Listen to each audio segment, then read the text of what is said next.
ये आकाशवाणी रायपुर है। छत्तीसगढ़ी समाचार बुलेटिन के संग धर्मेंद्र दुबे के जय जोहार। आज के प्रमुख समाचार।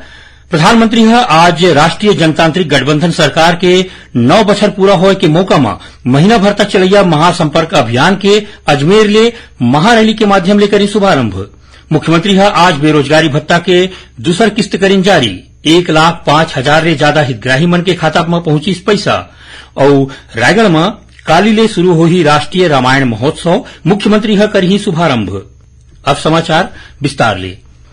प्रधानमंत्री नरेंद्र मोदी आज राष्ट्रीय जनतांत्रिक गठबंधन सरकार के 9 बछर पूरा होए के मौका में भारतीय जनता पार्टी के महीना भर तक चलैया महासंपर्क अभियान के महारैली के माध्यम ले राजस्थान के अजमेर ले शुभारंभ करीन। प्रदेश भाजपा अध्यक्ष अरुण साव पत्रकार वार्ता में बताइन कि छत्तीसगढ़ में घलो महासंपर्क अभियान शुरू हो गए है, जेमा हरेक लोकसभा क्षेत्र मन में विशिष्ट परिवार जैसे शहीद परिवार, प्रमुख खिलाड़ी, कलाकार, उद्योगपति के संगे संग समाज के प्रभावशाली लोगन मन ले मिलके घरों घर संपर्क अभियान चलाए जाही। श्री साव बताइन कि पार्टी 9 साल के उपलब्धि ल लेके एक ठिन वेबसाइट घलो लॉन्च करे है। इति भारतीय जनता पार्टी काली राजनांदगांव जिला के हरेक विधानसभा क्षेत्र के सहकारी समिति मन में चौपाल लगाए के फैसला ले है। एकर शुरुआत राजनांदगांव विधानसभा क्षेत्र के गांव भानपुरी और भेड़ी कला ले होही। एक कार्यक्रम में पूर्व मुख्यमंत्री डॉक्टर रमन सिंह किसान मन ले मिलही। चौपाल के उद्देश्य किसान मन ले जुड़े केंद्र सरकार के योजना ला आम लोगन तक पहुंचाना है और संगे संग राज्य सरकार के किसान विरोधी नीति ला घलो जानबा दिवाना है। मुख्यमंत्री भूपेश बघेल आज रायपुर के अपन निवास कार्यालय में राखे गए कार्यक्रम में बेरोजगारी भत्ता के दूसर किस्त जारी करीन, जेमा 1,05,000 ले ज्यादा हितग्राही मन के खाता में 32 करोड़ 35 लाख रुपया ले ज्यादा के पैसा ऑनलाइन भेजेगिस।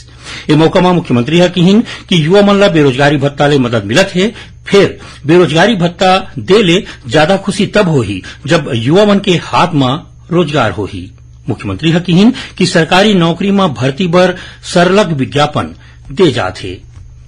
रायगढ़ में काली ले 3 दिन तक चलैया राष्ट्रीय रामायण महोत्सव शुरू हो गया है। मुख्यमंत्री काली एकर शुभारंभ करही। रामायण महोत्सव के थीम अरण्य कांड ऊपर आधारित है और मंच ल घलो अरण्य कांड के थीम ऊपर सजाए गए है। काली ले शुरू हो गया रामायण महोत्सव में कंबोडिया और इंडोनेशिया के संगे संग देश के 12 ठिन राज्य के रामायण मंडली मन रामायण के आने आने प्रसंग ऊपर अपन प्रस्तुति दी।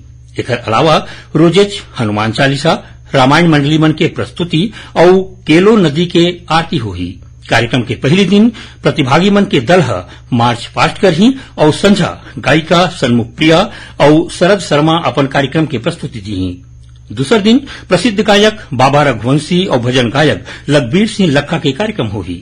महोत्सव के आखिरी दिन कवि कुमार विश्वास रामकथा ला सुघ्घर ढंग ले पेश करे के संगे संग प्रसिद्ध गायिका मैथिली ठाकुर के भजन प्रस्तुति होही। आज विश्व तंबाकू निषेध दिवस मनाया जाता है। इसो के विषय है हमें भोजन की आवश्यकता है न कि तंबाकू की। विश्व स्वास्थ्य संगठन के मुताबिक बछर 2023 के वैश्विक अभियान के उद्देश्य दूसर फसल मन के दूसर उत्पादन के बारे में जागरूकता और किसान मन ला एकर बेचे के बारे में बढ़िया बनाना है। संगे संग किसान मन ला जरूरी पोषक वाले फसल उपजाए बर प्रोत्साहित करना है। ए मौका में केंद्रीय स्वास्थ्य मंत्रालय ओटीटी प्लेटफार्म ऊपर तंबाकू रोधी चेतावनी देबर नवा नियम अधिसूचित करे है। इति प्रदेश में घलो विश्व तंबाकू निषेध दिवस के मौका में कतकोन कार्यक्रम चलत है। प्रजापिता ब्रह्मकुमारी विश्वरीय विश्वविद्यालय डहार ले राजधानी रायपुर के अंतर्राष्ट्रीय बस टर्मिनल भाटा गांव और रायपुर रेलवे स्टेशन के मुख्य द्वार में नशा मुक्ति आध्यात्मिक प्रदर्शनी लगाए गए है। तो उन्हें सरकारी स्तर में घलो कतकोन कार्यक्रम होवत है। तंबाकू नियंत्रण कार्यक्रम के नोडल अधिकारी राज्य कमलेश जैन बताइन कि तंबाकू के बाढ़त प्रयोग ला रोके बर शासन कोती ले कड़ा कदम उठाए जात है। उमन बताइन कि तंबाकू खाए ले फेफड़ा, लीवर और मुंह के कैंसर होए के संभावना रही। ओती जांजगीर चांपा में जन जागरूकता कार्यक्रम के तहत रैली निकाल के लोगन मन ला तंबाकू नियंत्रण बर जानबा दिन। छत्तीसगढ़ी समाचार बुलेटिन आप मन आकाशवाणी रायपुर ले सुनत हो। छत्तीसगढ़ के खबर ले है आपकी वास्ता और खबर के विश्वसनीयता ले है हमर वास्ता। आकाशवाणी समाचार रायपुर के प्रादेशिक समाचार बुलेटिन के संगे संग हमार समसामयिक कार्यक्रम आप रेडियो के संग अपन मोबाइल में घलो सुन सकत हो। आकाशवाणी समाचार फेसबुक, ट्विटर और यूट्यूब में घलो हावय। हमार फेसबुक पेज हरे Chhattisgarh news on AIR, Twitter handle CGAIR news और हमार यूट्यूब चैनल हरे छत्तीसगढ़ AIR न्यूज। तो अब रेडियो के संगे संग आपके मोबाइल के माध्यम ले हम आप तक पहुंचत हन। छत्तीसगढ़ के हर खबर पर सुनत रहो आकाशवाणी समाचार। अब आगू बढ़बो बाचे समाचार होती। केंद्र सरकार के महत्वाकांक्षी योजना एक भारत श्रेष्ठ भारत के तहत गुजरात के राजकोट ले आए पुलिसकर्मी मन के टीम आज जांजगीर चांपा जिला के गांव बहेराडीह स्थित किसान स्कूल के दौरा करीन। किसान स्कूल के संचालक दीनदयाल यादव और नवाचारी किसान रामाधार देवांगन गुजरात के टीम ला संरक्षित बीज, जैविक खाद, अक्षय चक्र, कृषि मॉडल, गोबर गैस सिस्टम और निमसार बनाए के बारे में जानबा दीन। गुजरात के टीम के सदस्य मन कहिन कि देश के पहले किसान स्कूल हरे आने राज्य में घलो एकर मिसाल बनही।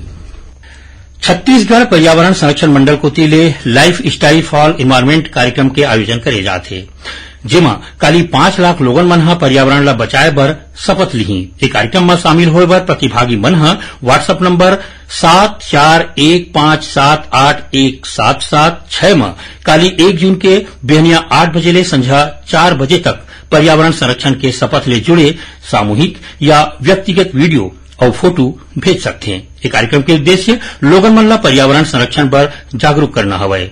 छत्तीसगढ़ पर्यावरण संरक्षण मंडल लोगन मन ले इस शपथ महाअभियान में शामिल होए के अपील करे है। मुख्यमंत्री आज रायपुर में भारतीय प्रशासनिक सेवा के प्रशिक्षण लेवैया अधिकारी मन ले मिलिन। ये मौका में अपर मुख्य सचिव और छत्तीसगढ़ प्रशासन अकादमी निमोरा के महानिदेशक रेणु जी पिल्ले मुख्यमंत्री ने बताइन कि भारतीय प्रशासनिक सेवा के 3 जिन अधिकारी नम्रता चौबे, प्रखर चंद्राकर और युवराज मरमट ला छत्तीसगढ़ कैडर में दे गए है। ये अधिकारी मन ला 52 हफ्ता के प्रशिक्षण दे के बाद जिला मन में पदस्थ करे गए है। नम्रता चौबे ला बलौदा बाजार भाटापारा जिला में सहायक कलेक्टर के रूप में तो उन्हें प्रखर चंद्राकर ला कांकेर और युवराज मरमट ला रायगढ़ के सहायक कलेक्टर बनाए गए है। बस्तर स्थित कांगेर घाटी राष्ट्रीय उद्यान में दुर्लभ प्रजाति के माउस डियर के फोटो कैमरा ट्रैप में आहे। देश में पाए जाए हिरण मन के 12 जाति में माउस डियर विश्व में सबले छोटे हिरण समूह के प्रजाति में रहे। कांगेर घाटी राष्ट्रीय उद्यान के निदेशक धम्मशील गणवीर बताइन कि उद्यान प्रबंधन डहार ले सरलग वन्य जीव मन ला ठीक ठाक राखे के दिशा में काम करे ले दुर्लभ प्रजाति मन के रही यहाँ सुरक्षित हवय। उमन बताइन कि हाल में राष्ट्रीय उद्यान में छत्तीसगढ़ के राजकीय पक्षी पहाड़ी मैना के गुड़तुर बोली घलो यहाँ सुनाई दिस। अब थोड़कुन समाचार सार में मुख्यमंत्री काली रायगढ़ में प्रतियोगी परीक्षा के तैयारी बर वाईफाई कैंपस, डिजिटल क्लासरूम, ई लाइब्रेरी और कैंटीन के सुविधा वाले हाईटेक जिला पुस्तकालय के लोकार्पण करही। भाजपा पाछू 17 दिन ले आंदोलन करत पटवारी मन के हड़ताल ला समर्थन देके घोषणा करे है। सुकमा जिला के माओवाद प्रभावित कोंटा ब्लॉक के कोलाईगुड़ा और करीगुंडम वाले जगह में 4G मोबाइल नेटवर्क सुविधा शुरू हो गई है। हेमचंद यादव विश्वविद्यालय दुर्ग में अवैया सत्र में स्नातक स्तर के प्रथम वर्ष के कक्षा BA, BCom, BSc, BCA, BBA, BLib और DCA में प्रवेश पर काली 1 जून ले ऑनलाइन पोर्टल शुरू होही। और शक्ति जिला के हसौद थाना में पदस्थ 1 जिन माइलोगिन के संगे संग 3 जिन आरक्षक मन ला गलत व्यवहार करे के आरोप में लाइन अटैच कर दे गए है। आखिर में प्रमुख समाचार एक घाव फेर। प्रधानमंत्री आज राष्ट्रीय जनतांत्रिक गठबंधन सरकार के 9 बछर पूरा होए के मौका में महीना भर तक चलैया महासंपर्क अभियान के अजमेर ले महारैली के माध्यम ले करीन शुभारंभ। मुख्यमंत्री आज बेरोजगारी भत्ता के दूसर किस्त करीन जारी। 1,05,000 ले ज्यादा हितग्राही मन के खाता में पहुंचिस पैसा। और रायगढ़ में काली ले शुरू होही राष्ट्रीय रामायण महोत्सव मुख्यमंत्री करही शुभारंभ। एफए संग छत्तीसगढ़ी समाचार बुलेटिन इन्हें सिरावत है। जय जोहार।